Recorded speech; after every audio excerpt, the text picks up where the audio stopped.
You sustain the whole world in your hand. And in your breath there is life. Your power no one can contend. At the sound of your voice, darkness flees.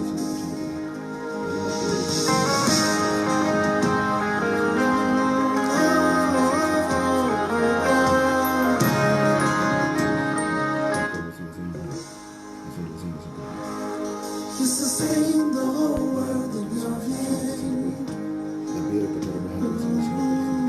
And in your breath there is life.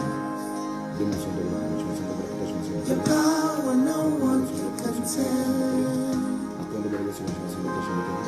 At the sound of your voice, darkness flees. So come in your glory, come in your majesty. Come in the greatness of your mighty name. Come in your splendor, full of authority, oh Lord God. Come in the power flowing in your blood. Hallelujah. I'd like to welcome you to today's service. Let us pray.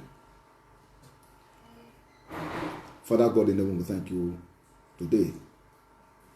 Thank you for opportunity to gather unto you again through this platform. Thank you for your saving grace. Thank you for your mercy that has kept us alive even in the midst of these challenges in the nations. Lord, be thou glorified in Jesus' precious name. Amen. Lord, we are asking today, Lord, that as to worship you, look in your word, grant us understanding of your word in the name of Jesus Christ. Amen. That Lord, at the end of today, God will be a partaker of your glory, even in the name of the Lord Jesus Christ. Amen. We pray for as many all over Nigeria and all the nations of the world that are under affliction of COVID-19. We are asking, oh God, that in your mercy, reach out to you with your healing hand in the name of Jesus Christ. Amen. Turn things around, oh God, in our favor. Amen. Lord, we decree and we ask, God, let there be an end to this affliction in the name of the Lord Jesus Christ. Amen. Father, we thank you. Thank you, Lord. Lord, we worship your majesty. Amen. In Jesus' and precious name. Amen. Praise the Lord. Hallelujah. Today we shall be looking at the topic I've titled Understanding the Covenant. Understanding the Covenant. If you remember last Sunday we were having a discourse how when God asked Joshua to circumcise again all the children of Israel as they were about to enter the promised land. And I said we need to have a proper understanding of that word covenant to understand how God was dealing with Israel and how that applied to us as Christians in this dispensation. Amen, somebody. Amen. I will read Joshua chapter 5 verse 2 one more time. Joshua chapter 5 and verse 2. At that time the Lord said unto Joshua, make thee sharp knives and circumcise again the children of Israel the second time. If you remember very clearly that the circumcision was the token of the blood covenant between God and Abraham. The circumcision was the token of covenant between God and Abraham. And when God was asking that Joshua would circumcise again the children of Israel, God was reactivating the covenant between Abraham and the children of Israel. God has made an everlasting covenant with Abraham. Amen, somebody. Amen. He has made an everlasting. We see that in Genesis chapter 17. He had made an everlasting covenant in the name of Jesus Christ. Hallelujah. Amen. He has made an everlasting covenant with Abraham. And God was asking that one more time, the understanding be revealed to the children of Israel. Let us look at Genesis chapter 17. Amen. I will read verse 1 and 2, 4 and 5, and 7 to 11. The circumcision was a token of the blood covenant between God and Abraham. The relationship between God and Abraham was a blood covenant relationship. Amen, somebody. Amen. I will read Genesis chapter 17, verse 1 and 2. And when Abraham was 90 years old and 9, the Lord appeared to Abraham and said to him, I am the Almighty God. Walk before me and be thou perfect. And I will make my covenant between me and thee. I will multiply thee exceedingly. Verse 4. As for me, behold, my covenant is with thee, and thou shalt be father of many nations. Neither shall thy name anymore be called Abraham, but thy name shall be called Abraham. For a father of many nations have I made thee. And verse 7. And I will establish my covenant between me and thee and thy seed after thee in their generation for an everlasting covenant, to be a God unto thee and thy seed after thee. And verse 9. And God said to Abraham, thou shalt keep my covenant, therefore, thou and thy seed after thee in their generation. This is my covenant, which he shall keep between me and you and thy seed after thee. Every man child among you shall be circumcised. And verse 11. And ye shall circumcise the flesh of the foreskin, and shall be a token of the covenant between me and you. Praise the Lord. Hallelujah. The circumcision is a token of the covenant between God and Abraham. The relation between Abraham and God was purely a blood covenant relationship. Amen, somebody? Amen. Was what? Purely a blood covenant relationship. Amen. And that relationship extends to us even in this dispensation. Shall we look at the word of God? And until you understand properly what covenant means, you will not fully appreciate our relationship with God. In fact, it may lead to a failed relationship or even death if you disobey the covenant. Amen, somebody? It is on the platform of covenant that Jehovah is their God. Jehovah God is God unto Abraham on the platform of blood covenant. Amen, somebody? And incidentally, the whole redemptive process and plan is founded upon two covenants: the old covenant and the new covenant.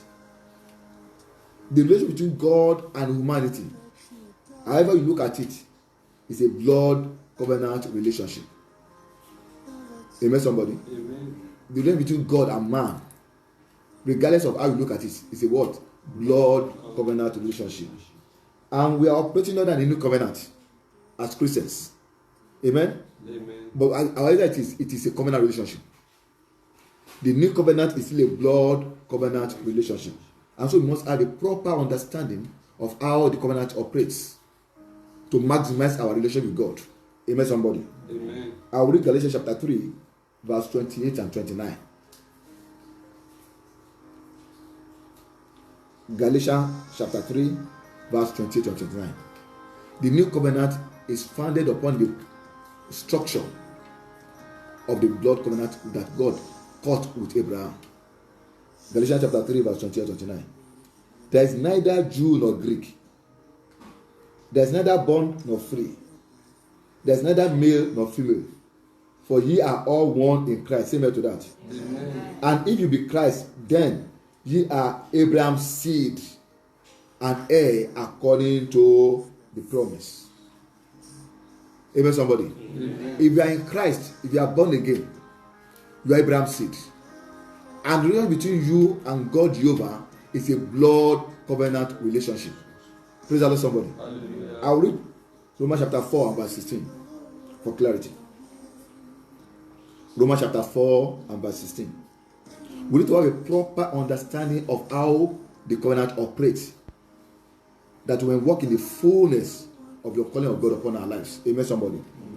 Therefore, it's of faith that it might be according to grace. Romans chapter 4 verse 16. Romans chapter 4 and verse 16. Therefore, it is of faith that might be according to grace, so that the promise might be sure to all the seed, not only to those who are of the law, but also to those who are of the faith of Abraham, who is the father of us all. Amen. Amen. Abraham is our father. We call him father of faith.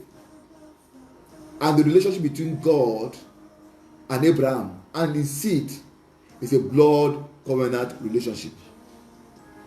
Why we work less than the calling of God for our life is because we lack understanding.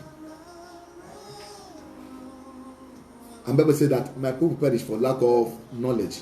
So today we are looking closely at the operation, the principle that guide a covenant relationship. Amen, somebody. Amen. The word covenant means to cut. An institution where blood flows. This blood covenant is an ancient practice that cuts through all cultures and beliefs, and is essentially similar everywhere. It's an ancient practice. From then up to now, basically the same. Little variations, invariably, maybe different in cultures, little variations, but essentially the same thing all through. Amen, somebody.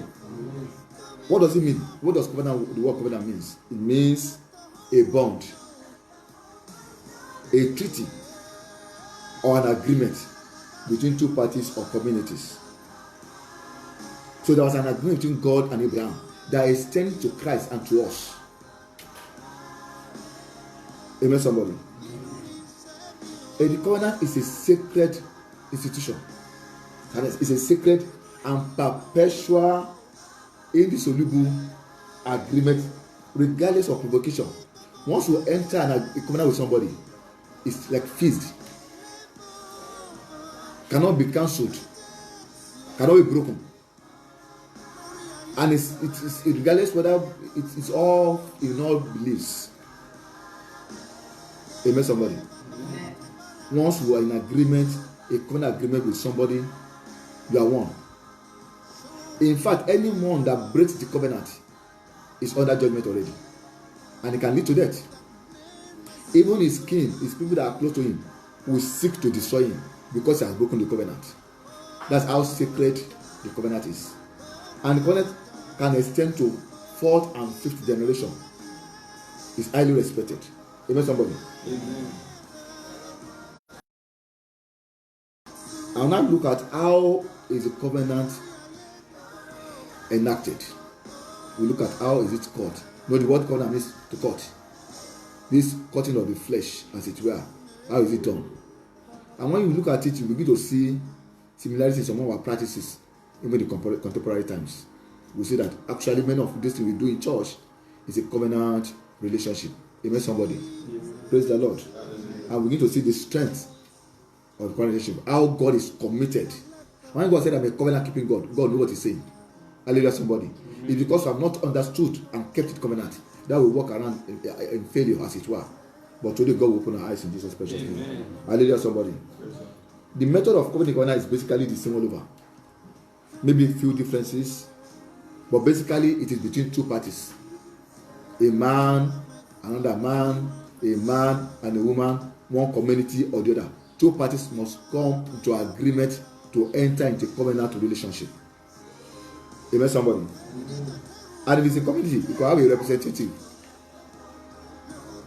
One person representing a community, another person representing another community. Amen, somebody. And you see even in contemporary, you see nations going into treaty. It's a covenant arrangement. And the country, no matter who is ruling or the party, they are committed to that treaty they have signed or they have entered into. Amen, somebody. Amen.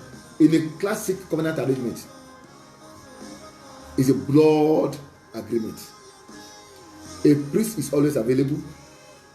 There are witnesses and the two parties that are involved. The two parties will come and exchange gifts to show that they are in agreement.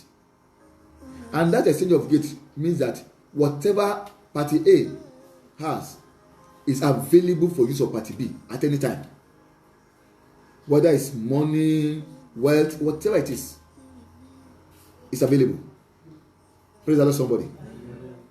So there will be an exchange of gifts, and a cut is made often in the hand, and blood is allowed to flow. There's often a cup, always a cup with wine. It's a wooden which they used to mix the blood. The blood will be let to flow into the wine from party A and from party B too, and they will mix together. They will give the cup to party A to drink, and they will pass it to party B to drink. Once you drink the blood mixed together, so the blood of two parties are mixed together with wine or water or another thing, and they will share and they will drink.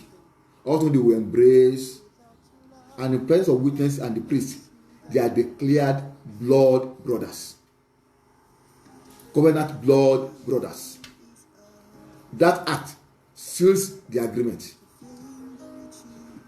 Amen, somebody. Amen. That was exactly what God did with Abraham. God entered a blood covenant with Abraham. And God said it was an everlasting covenant unto generations. And as much as we are still Abraham's seed in this season, in this dispensation, that covenant is still in operation. Amen, somebody. Amen. And God also asked Joshua to reactivate it, because the children that were born in the wilderness did not have a proper understanding of the relation between God and Abraham, their father. Hallelujah, somebody.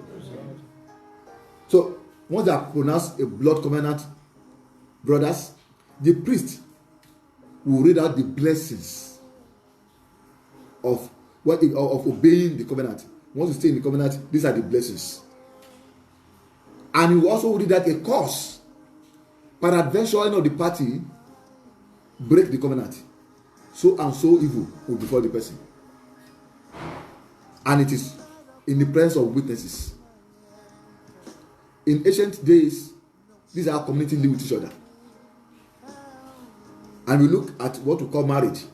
Marriage is basically a covenant relationship. Hallelujah, somebody. Amen. And the question is that, why do we enter such relationship?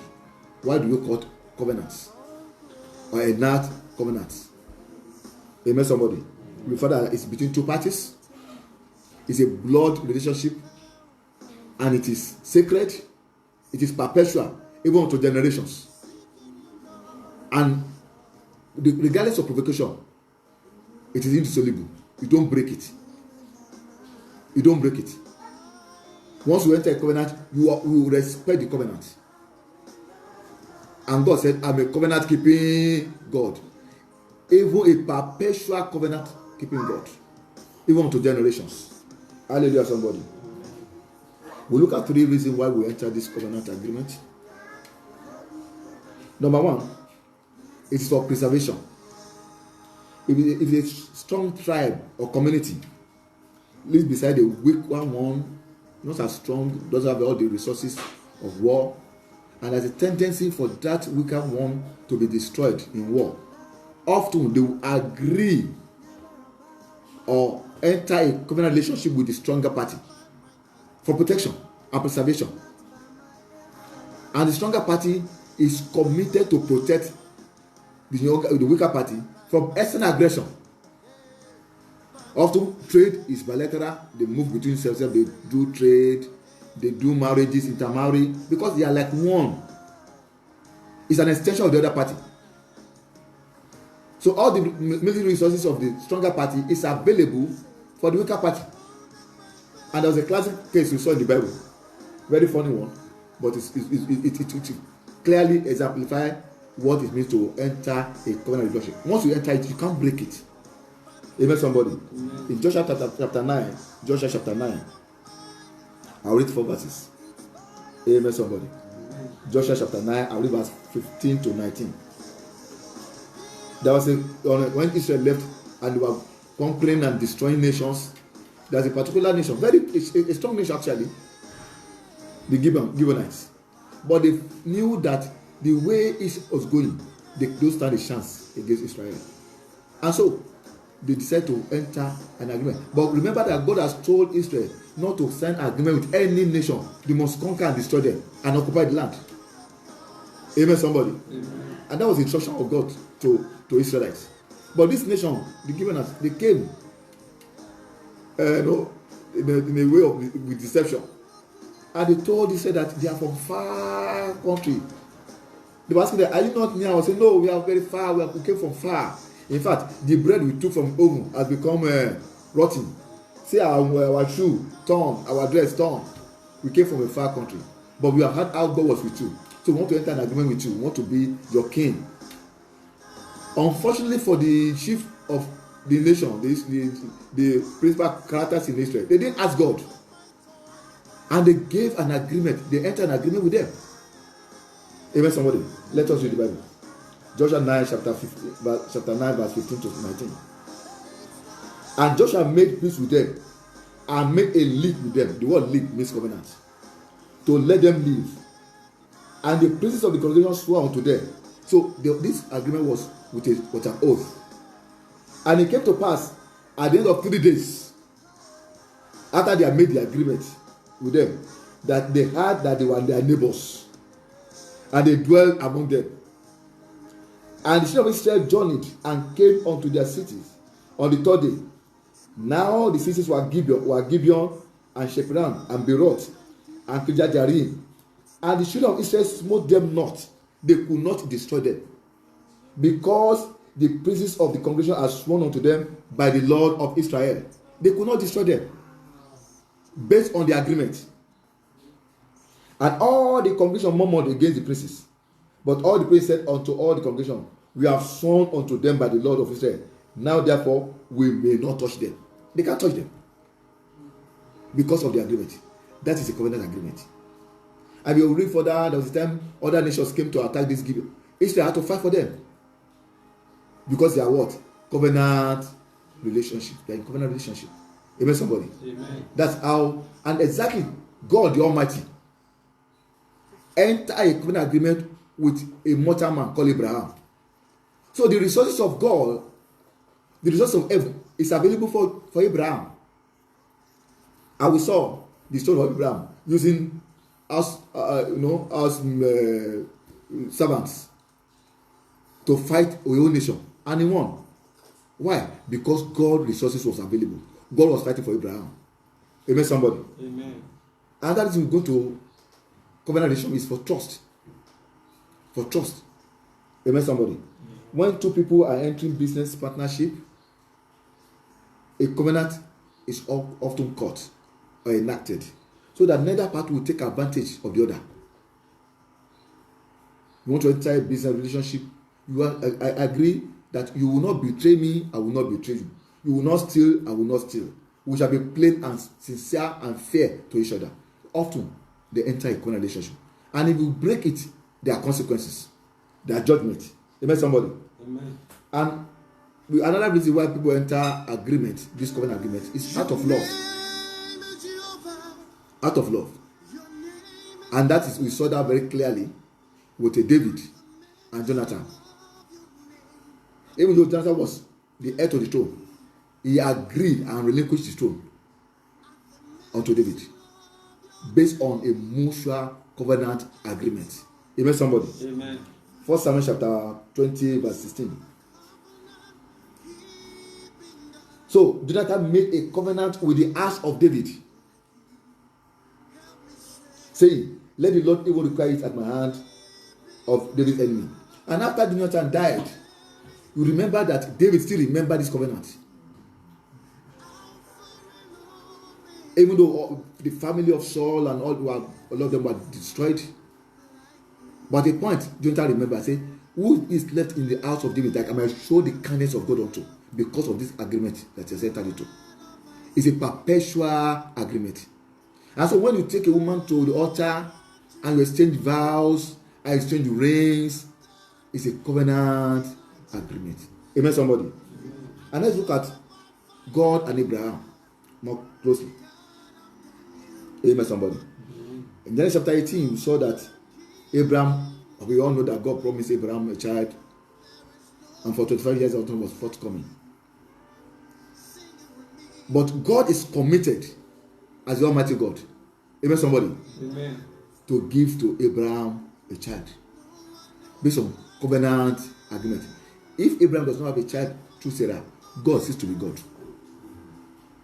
Amen, somebody. Amen. Because he has promised him, and it was a covenant agreement. It's a blood agreement.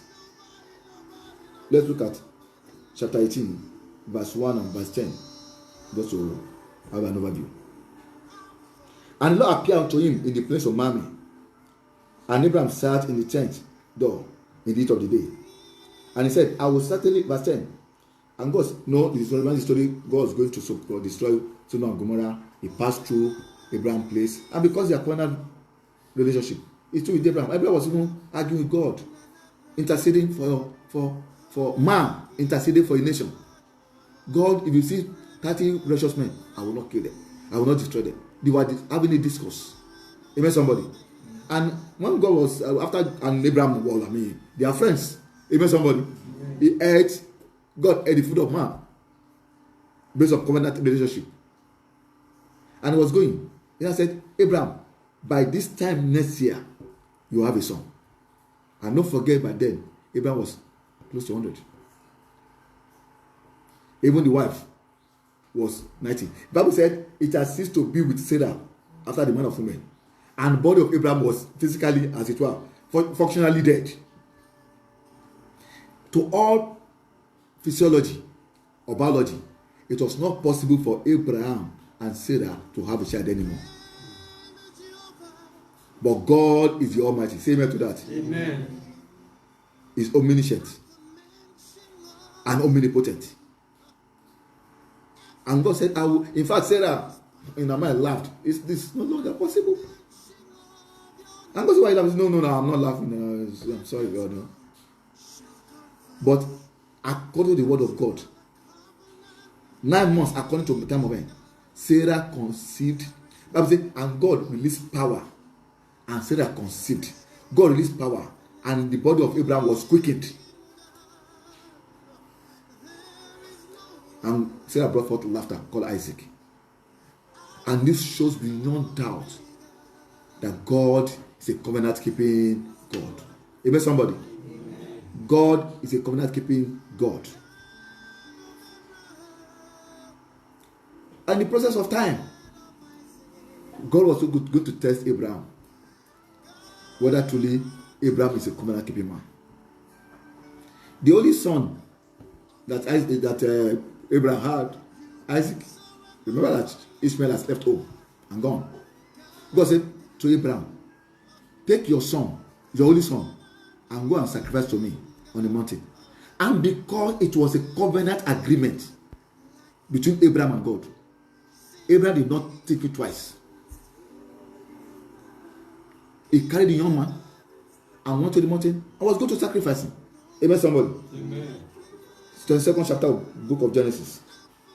I read verse 10 to 12 and verse 16 to 17. So Abraham took the boy, 3 days journey. They were going. And the boy was asking, Dad, I can see the knife, I can see the fire, I can see the wood. Where is the lamb for the sacrifice? He said, God will provide. He was not going to disobey God. The only thing he had, he was willing to let it go for God at the demand of God. Because all that Abraham had belonged to God. And all that God had belongs to Abraham by covenant relationship. And that is where we are in God. If we have a proper understanding of a covenant relationship, the resources of heaven is available for mankind once you are born again. Amen, somebody. And Abraham took his young man, took him to the mount, tied him up, carried the knife, and that's how powerful it is. And Abraham stretched forth his hand and took the knife to slay his son. Genesis 22 verse 10. Genesis 22 verse 10. And Abraham stretched forth his hand and took the knife to slay his son. And the angel of the Lord called unto him out of heaven and said, Abraham, Abraham. And he said, Here am I. And he said, Lo, verse 12. And he said, Lo, lay not thy hand upon the lad, neither do thou anything unto him. For now I know that thou fearest God. Abraham has proven to God that he is a covenant keeping man. God can now entrust completely the plan of salvation unto Abraham. It will not fail. It passed the test. What is God looking for today? To entrust the resources of heaven, the totality of God's power, the divine nature unto men that are covenant keeper. If you can be a covenant keeper, divinity will overshadow humanity, and you begin to demonstrate the power of God to the glory of the living God. God is looking for man. God is looking for that man who is a covenant keeper. Amen, somebody. Amen. Verse 16. And God said, by myself have I sworn, said the Lord. For because thou hast done this thing, and hast not withheld thy son, thy only son, that in blessing I will bless thee, And he multiplied and will multiply thy seed as the stars of heaven, and as the sun which is upon the seashore. And thy seed shall possess the gate of his enemy. God reaffirmed the blessings, because Abraham has demonstrated that God, that it is a covenant keeping God. If we read the book of Hebrew, and what we have said, this is an act of faith, and it's faith. If the Bible says, and it was counted for Abraham as righteousness. Faith is a function of knowledge. Amen, somebody. Abraham knew that God has the capacity to raise him from the dead. And so he was able to demonstrate unalloyed faith in God. Because he understood covenant. Why will falter, will fail, is because you don't understand the covenant. If you know that God has the capacity and God is going to do, he cannot deny himself. The integrity of God is committed to the covenant. We will not falter. We will not doubt. We will have faith, rock solid faith in God. When God says A, God will do it. God will do it. God cannot lie. Amen, somebody? Amen. God cannot lie. Abraham knew. After all, when I didn't have power, you brought him. If I give it to you, in fact, you will likely bring two. He has the capacity. He's the Almighty God. There's no doubt. And unless you, Bible says, he that cometh to God must believe that it's a reward of them that you must know that God rewards. That's where faith is. If you don't know, you can't believe God. Faith is a function of knowledge. It's how you know God that you live with God. Amen, somebody. Amen. And many of us don't know. You heard about God, how you divide the Red Sea. We have heard a lot of story. We heard about Jesus Christ, how he multiplied the bread. But we don't truly know. And also when there's a demand on us, we fail because we don't know. My people perish for lack of knowledge. We shall not perish in Jesus' name. Amen. God is a covenant keeper. Amen? Amen. And Abraham is a covenant keeper. And this covenant that God cut with Abraham is unto Abraham and to his seed. And we are Christ, we are Abraham's seed. Say amen to that. Amen. I will see the evidence of the covenant through the Bible. It's all about that. The Bible is a covenant book. Amen, somebody. Amen. That's all the Bible is. All the Bible is trying to reveal to us is an understanding of covenant operations. That's all. Once you have a proper understanding of the principles of covenant arrangement, you are true. And we have seen this in the Old Testament. In the weeks to come, we shall be looking at the new covenant, how it relates to us in this dispensation. Are you getting me? Yes, sir. Because we are under a new covenant. That's the operation. We cannot excel in this season, in this dispensation, unless we have an understanding of how it works. And so we are laying the foundation of basic covenant operations, how it operates, how it's called, what is meant for. Amen, somebody. And when you see men like David in the Old Testament, or his valiant men, one man destroying 380 men, David destroying Goliath, this David tearing a lion, and he's tearing paper. You begin to wonder, how is it possible for a human being? It is a covenant arrangement. Amen, somebody. David knew, because David has entered the covenant at one point somewhere with God.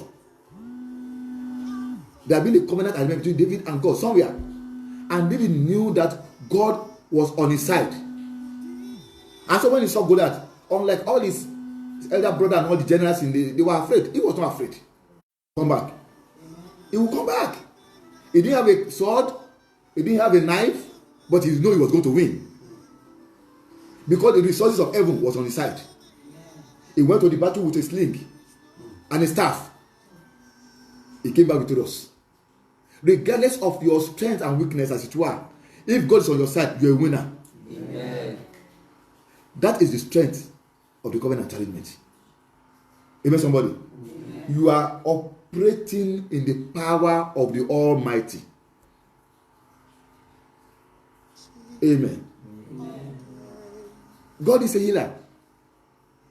And he said to them in Exodus chapter 15 verse 26.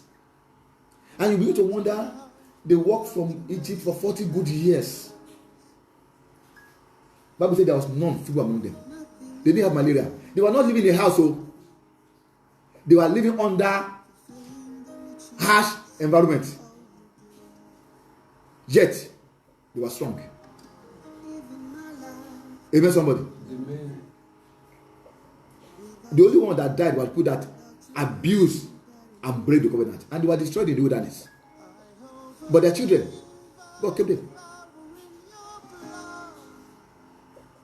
Amen, somebody. I'll read Exodus 15 verse 26. Hallelujah. Exodus 15:26, and said, if thou wilt diligently hearken to the voice of the Lord thy God, and will do that which is right in his sight, and will give ear to his commandments, and keep all his statutes, his covenant, I will put none of these diseases upon thee, which are brought upon the Egyptians, for I am the Lord that healeth thee.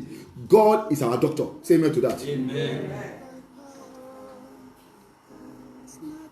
I read 2 Sundays ago, by his stripes we were healed. That is the covenant. That is the agreement. Christ bled for that one to be enacted. Hallelujah, somebody. Amen, somebody. You know, let me read 1 Corinthians chapter 16 verse 20 to 22. Just and I will round up shortly. 1 Chronicles 16 20 to 22. And when they went from nation to nation, and from one kingdom to another kingdom, he suffered no man to do them wrong. Say amen to that. Amen. Yea, he reproved kings for their sake, saying, touch not my anointed and do my prophet no harm.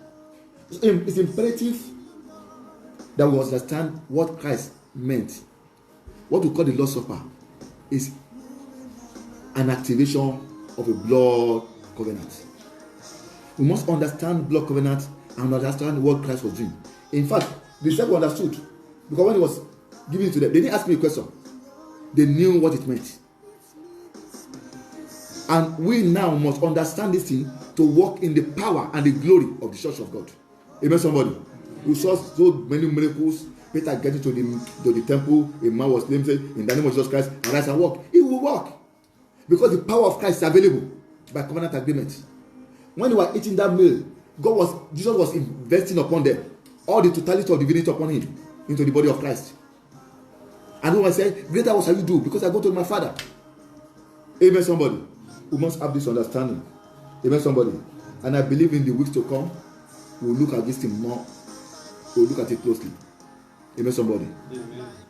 What God expects of us in the New Testament, under the New Covenant. What we expect from God under the New Covenant. Because both parties has responsibility. Amen, somebody. And when we have that understanding, we begin to walk in the fullness of the calling of God for the church of God even in this season. Amen, somebody. Amen. Let us pray.